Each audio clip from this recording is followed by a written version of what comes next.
ఇక అనంతపురం జిల్లాలో 8 అసెంబ్లీ నియోజకవర్గాల కౌంటింగ్ ఏర్పాట్లు పూర్తయ్యాయి. ముందుగా పోస్టల్ బ్యాలెట్ ఓట్ల లెక్కింపు జరగనుంది. ఇదే విషయానికి సంబంధించి మరింత సమాచారం అనంతపురం నుంచి మా ప్రతినిధి శ్రీనివాస్ అందిస్తారు. శ్రీనివాస్.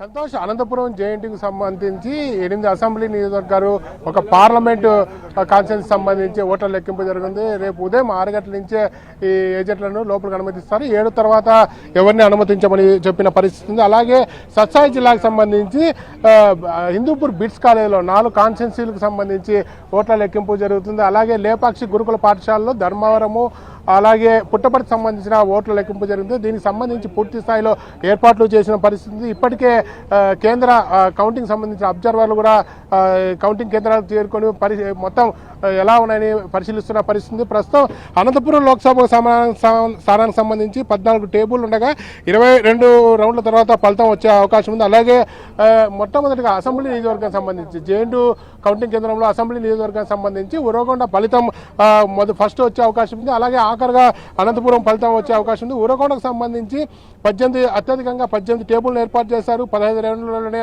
మొత్తం రిజల్ట్ వచ్చే అవకాశం ఉంది. అలాగే రాయదుర్గకు సంబంధించి 14 టేబుల్ను ఏర్పాటు చేశారు. 22 రౌండ్ల తర్వాత ఫలితాలు వచ్చే అవకాశం ఉంది. రాప్తాడుకు సంబంధించి 14 టేబుల్స్ అరేంజ్ చేయగా 21 రౌండ్లలో ఫలితాలు వెలువడతాయి. అలాగే గుంతకల్కు సంబంధించి 14 టేబుల్స్లో 20 రౌండ్లు ఉంటాయి. అలాగే సింగనమలకు సంబంధించి 14 టేబుల్స్ 21 రౌండ్లు ఉంటాయి. అనంతపూర్ అర్బన్కి సంబంధించి 14 టేబుల్ 20 రౌండ్లు ఉంటాయి. అత్యధికంగా అనంతపురంకి సంబంధించి టేబుల్స్ ఎక్కువ ఉండడంతో ఈ ఫలితం లేట్ అయ్యే అవకాశం ఉంది. మరోవైపు ఏదైతే ఉందో అనంతపురం జిల్లాలో జేఎన్టీయూ ప్రాంగణంతో పాటు హిందూపూర్ బిట్స్ కాలేజ్ సంబంధించి అలాగే లేపాక్షి కౌంటింగ్ కేంద్రాలను మొత్తం అష్టదిగ్బంధనం చేశారని చెప్పొచ్చు.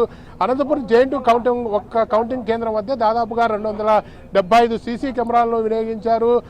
సీసీ కెమెరాలు మొత్తం కమాండ్ కంట్రోల్గా అనుసరించే ప్రస్తుతం మన జేఎన్టీ కౌంటింగ్ కేంద్రం వద్ద వర్షం వచ్చినప్పటికీ ఎలాంటి ఇబ్బంది లేకుండా స్ట్రాంగ్ రూమ్ సంబంధించి పైన కూడా టార్పాలు ఏర్పాటు చేసిన పరిస్థితి ఉంది. ఈవీఎంలకు సంబంధించి అన్ని భద్రతా ఏర్పాట్లు చేశారు. ప్రస్తుతం కౌంటింగ్ సంబంధించి కేంద్ర పరిశీలకులు కూడా 3 ఎవరైతే ఉన్నారో అబ్జర్వర్లు, అలాగే జిల్లా ఎన్నికల అధికారి కలెక్టర్ వినోద్ కుమార్ కూడా కౌంటింగ్ సంబంధించిన ఏర్పాట్లు పూర్తి స్థాయిలో పరిశీలిస్తున్న పరిస్థితి. ఇప్పటికే అనంతపురం వ్యాప్తంగా 144 సెక్షన్ 30 యాక్ట్ అమల్లో ఉండడంతో జేఎన్టీ పరిసర ప్రాంతాలని నిషేధాజ్ఞలు విధించిన పరిస్థితి ఉంది. Right, thank you, Srinivas.